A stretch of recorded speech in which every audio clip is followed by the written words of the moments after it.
Hello everybody, this is Moses from Zaatar Gardens, and this is episode 87 of Gardening Without Edits. I'm going to show you something. I've gotten a lot of questions about it, but it's also something I should have done a long time ago. How I plant houseplants, and it's completely different, and it's completely goes against on what I do on the outside. On the outside, except for conventionally grown plants putting into my soil, which they have chemical fertilizers in them, I'm mainly organic or forest material gardener, but indoors is a different story. So let me flip it around here.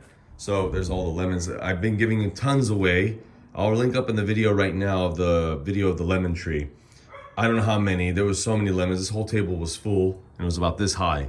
So we're just juicing it, giving it away, using it, etc.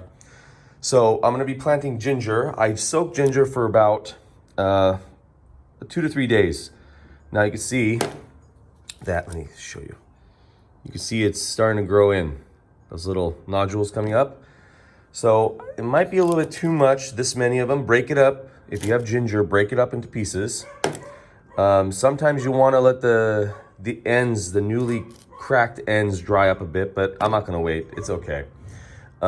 This might be a little bit too much for one pot, so I'm gonna do it in another one. But you can see where I'm heading to.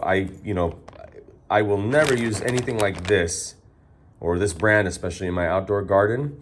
But when you bring plants inside, I'm the gardener. Here's Lulu while I'm talking. I'm the gardener in the family. My son is as well, but other adults aren't gardeners as much. So bringing an organic fertilizer in the house, let's say like fish. You guys know, if you followed me for a long time, that I like fish fertilizers, seaweed, etc. That's what I use in my garden. Can you imagine how the house is gonna smell if I use those?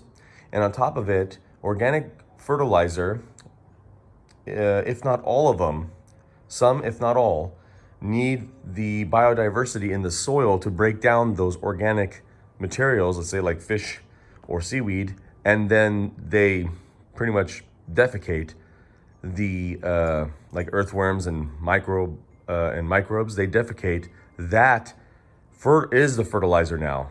Just fish is not available to the plants, so it needs to